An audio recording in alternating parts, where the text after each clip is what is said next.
Student shape of atomic ஆர்பிட்டாலுடைய வடிவங்களை பார்க்க போகிறோம். ஆர்பிட்டாலுடைய வடிவங்கள் எதை பொறுத்து அமையுது அப்படின்னா ஸ்டார்டிங்கர் ஈக்குவேஷனை பொறுத்து அமையுது. ஸ்டார்டிங்கர் ஈக்குவேஷன் வந்து ஐகன் வேல்யூ கொடுக்குது. இந்த ஐகன் வேல்யூ பொறுத்து அதனுடைய அட்டாமிக் ஆர்பிட்டால் நம்ம மென்ஷன் பண்ணுறோம். இப்போ நியூக்ளியஸ் இருக்குது, அவுட்டர் மோஸ்ட் செல்லில் எலக்ட்ரான் இருக்குது. நியூக்ளியஸில் இருந்து அவுட்டர் மோஸ்ட் செல்லில் இருக்கக்கூடிய எலக்ட்ரானை பார்க்கக்கூடிய வாய்ப்பு எதை பொறுத்து அமையும் அப்படின்னா அந்த எலக்ட்ரான் இருக்கக்கூடிய இடத்தை பொறுத்தும் அதனுடைய டிஸ்டன்ஸை பொறுத்தும் பார்க்கக்கூடிய வாய்ப்பு அதிகமாகவோ குறைவாகவோ இருக்கலாம். The solution to Schrödinger equation gives the permitted energy values called eigenvalues.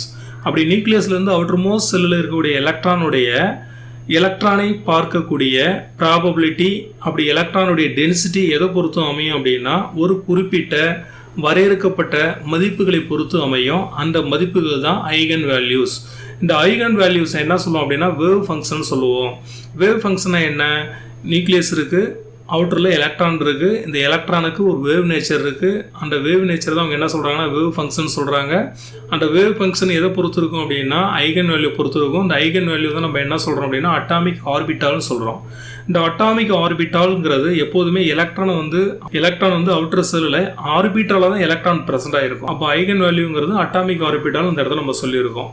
The solution of psi of the Schrödinger wave equation for one electron system like hydrogen can be represented in the following form in spherical polar coordinates or theta pi. Hydrogen போல இருக்கக்கூடிய ஒரு ஆட்டத்துக்கு அதனுடைய electron அமைப்பு ஸ்டார்டிங்கருடைய அலை சமன்பாடு எப்படி இருக்கும் அப்படின்னா சை மதிப்பு என்ன கொடுத்துருக்காங்க அப்படின்னா சைங்கிறது எலக்ட்ரானுடைய டென்சிட்டி. நியூக்ளியஸ்ல இருந்து அவுட்டர் மோஸ்ட்ல இருக்கக்கூடிய எலக்ட்ரானை பார்க்கக்கூடிய எலக்ட்ரானுடைய டென்சிட்டியை தான் அவங்க என்ன சொல்றாங்க சைங்கிறாங்க. அந்த சைக்கு போலார் கோஆர்டினேட்ஸ் கொடுத்துருக்காங்க. போலார் கோஆர்டினேட்ஸ்னா என்ன? ஆக்சிஸ். அந்த எலக்ட்ரானுடைய டென்சிட்டிங்கிறது ஒரு இடத்துல ஒரே மாதிரி இருக்கிறதுக்கு வாய்ப்பு குறைவு. 3 கோஆர்டினேட்ஸ் கொடுத்துருக்காங்க. ஸ்பெரிக்கல் போலார் கோஆர்டினேட்ஸ் 3 அச்சுகள் கொடுத்துருக்காங்க. ஒன்று ஆர், செகண்ட் ஒன்று பார்த்தீங்கன்னா தீட்டா, தேர்ட் ஒன்று பார்த்தீங்கன்னா பை.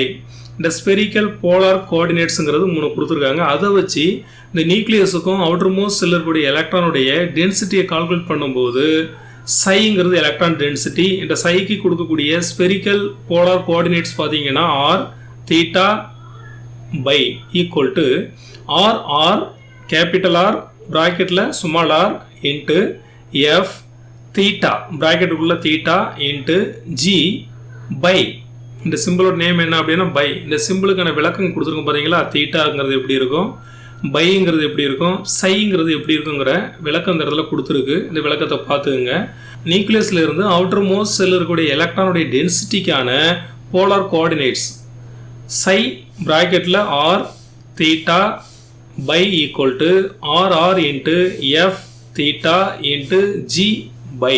இது ஈக்குவேஷன் நம்பர் 2.15 வச்சுக்கிறோம். இப்போ இதில் ஆர்ங்கிறது ரேடியல் வேவ் ஃபங்க்ஷன் சொல்லுவோம். எஃப் தீட்டா ஜி பைங்கிறத ஆங்குலர் வேவ் ஃபங்க்ஷன் சொல்லுவோம். முதல்ல ரேடியல் வேவ் ஃபங்க்ஷனா என்ன அப்படின்னா நியூக்ளியஸ்ல இருந்து அவுட்டர் மோஸ்ட் செல்லில் இருக்கக்கூடிய எலக்ட்ரானுடைய டிஸ்டன்ஸை என்ன சொல்லுவோம்? ரேடியஸ்ல சொல்லுவோம். நியூக்ளியஸ்ல இருந்து அவுட்டர் செல்லில் இருக்கக்கூடிய எலக்ட்ரானுடைய டிஸ்டன்ஸை ரேடியஸில் சொல்கிறதுனால இது என்ன சொல்கிறாங்க அப்படின்னா ரேடியல் வேவ் ஃபங்க்ஷன். அந்த ரேடியஸை பொறுத்து எலக்ட்ரானுடைய டென்சிட்டி எப்படிங்க அமைந்திருக்கு அப்படிங்கிறத ஆர்ங்கிறது மென்ஷன் பண்ணுது. எஃப் தீட்டா ஜி பைங்கிறது எதை குறிக்குது அப்படின்னா ஆங்குலர் வேவ் ஃபங்க்ஷனை குறிக்குது. இந்த ஆங்குலர் வேவ் ஃபங்க்ஷனா என்ன? நியூக்ளியஸ் அவுட்டர் செல்லுடைய எலக்ட்ரான் ஒரு இடத்துல இருக்கிறதுக்கான வாய்ப்பு குறைவு. அது ரொட்டேஷன் ஆகி வந்துக்கிட்டே இருக்கும்போது அதனுடைய ஆங்கிள் வேரி ஆகும். அப்படி ஆங்கிள் வேரி ஆகும்போது அதை தான் அவங்க என்ன சொல்கிறாங்கன்னா ஆங்குலர் வேவ் ஃபங்க்ஷன், கோண அலைசார்புகள் சொல்கிறாங்க.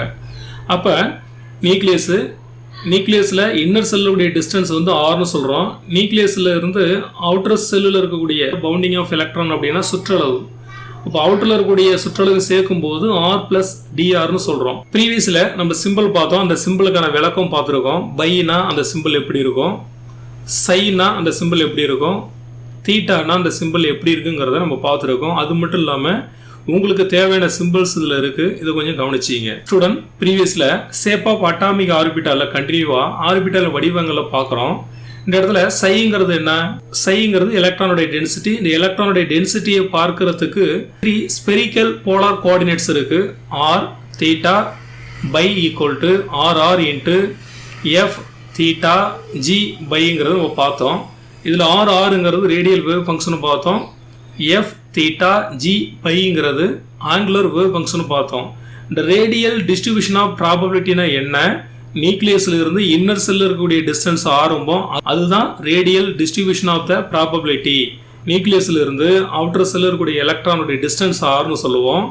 அதே நியூக்ளியஸ்ல இருந்து அவுட்டர் செல்ல இருக்கக்கூடிய electron another distance R plus டிஆர்னு சொல்லுவோம். இந்த ஆருக்கும் ஆர் பிளஸ் டிஆருக்கும் உள்ள டிஃபரெண்ட் என்னன்னு பார்த்தோம் அப்படின்னா, எலக்ட்ரானோட density varies with the distance from the nucleus. நியூக்ளியஸுக்கும் அவுட்டரில் இருக்கக்கூடிய எலக்ட்ரானுக்கும் டிஸ்டன்ஸை பொறுத்து அதனுடைய எலக்ட்ரானோட டென்சிட்டி வேரி ஆகுங்கிறது ஆறு. ஆர் பிளஸ் டிஆருங்கிறது டைரக்ஷன் ஃப்ரம் த நியூக்ளியஸ். நியூக்ளியஸ்ல இருந்து அவுட்டர் செல்ல இருக்கக்கூடிய எலக்ட்ரான் ஒரே இடத்துல இருக்காது.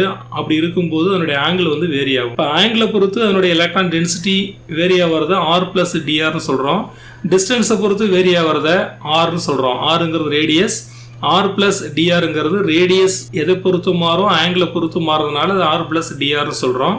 அப்போ radial distribution of the probability and angular distribution of the probability இரண்டை பொறுத்து ஆர்பிட்டலுடைய வடிவங்கள் நிர்ணயிக்கப்படுகிறது அப்படின்னு சொல்லலாம். இந்த இடத்துல modulus psi squared is related to the probability of finding the electron within a given volume of space அப்படின்னா, நியூக்ளியஸ்ல இருந்து அவுட்டர் இருக்கக்கூடிய எலக்ட்ரான் குறிப்பிட்ட வால்யூமை ஆக்குபை பண்ணியிருக்கோம். இந்த வால்யூமை பொறுத்து நியூக்ளியஸ்ல இருந்து எலக்ட்ரானை பார்க்கக்கூடிய வாய்ப்பு, அதனுடைய டென்சிட்டி எவ்வளவு இருக்குங்கிறத பொறுத்து அதனுடைய ஆர்பிட்டலுடைய வடிவங்கள் தீர்மானிக்கப்படுகிறது. அதுதான் நம்ம பார்க்க போறோம். Student, radial distribution of the probability ஆர பங்கீட்டு சார்பு. நியூக்ளியஸ்ல இருந்து ரேடியஸை பொறுத்து இந்த எலக்ட்ரானோட டென்சிட்டி எப்படி இருக்கும் அப்படிங்கறத முதல்ல பார்க்குறோம். இந்த கிராஃப்ல ரேடியஸுக்கும் probability density of electron 4/r² psi square dr எலக்ட்ரானுடைய டென்சிட்டி. எலக்ட்ரானுடைய டென்சிட்டி எதை பொறுத்து மாறும்? டிஸ்டன்ஸை பொறுத்து எப்படி இருக்குங்கிறது. இந்த கிராஃப்ல பார்த்தீங்க அப்படின்னா எலக்ட்ரானோட டென்சிட்டி மேக்ஸிமம் இருந்தால் இந்த கர்வ் எப்படி இருக்கும் அப்படின்னா அதனுடைய ஹைட் வந்து அதிகமாக இருக்கும்.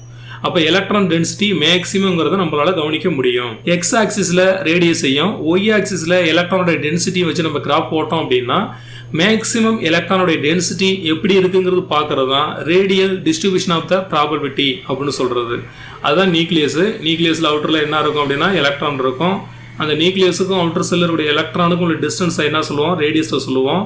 இந்த ரேடியஸை பொறுத்து எலக்ட்ரானோட டென்சிட்டி எப்படி இருக்குன்னு பார்க்கறது அந்த கிராஃப் இந்த இடத்துல சொல்லியிருக்காங்க. The probability of locating the electron at different distances from the nucleus within a small radial space is given by radial probability distribution curve.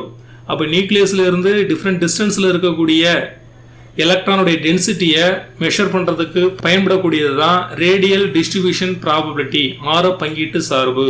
அப்போ உட்கருவுக்கும் வெளிக்கூட்டு எலக்ட்ரானுக்கும் உள்ள தொலைவினை பொறுத்து எலக்ட்ரானுடைய அடர்த்தியை, எலக்ட்ரானுடைய நிகழ்தகவினை கண்டறிய பயன்படக்கூடியது தான் radial distribution of the probability அப்படின்னு சொல்றது. Radial distribution of the probability.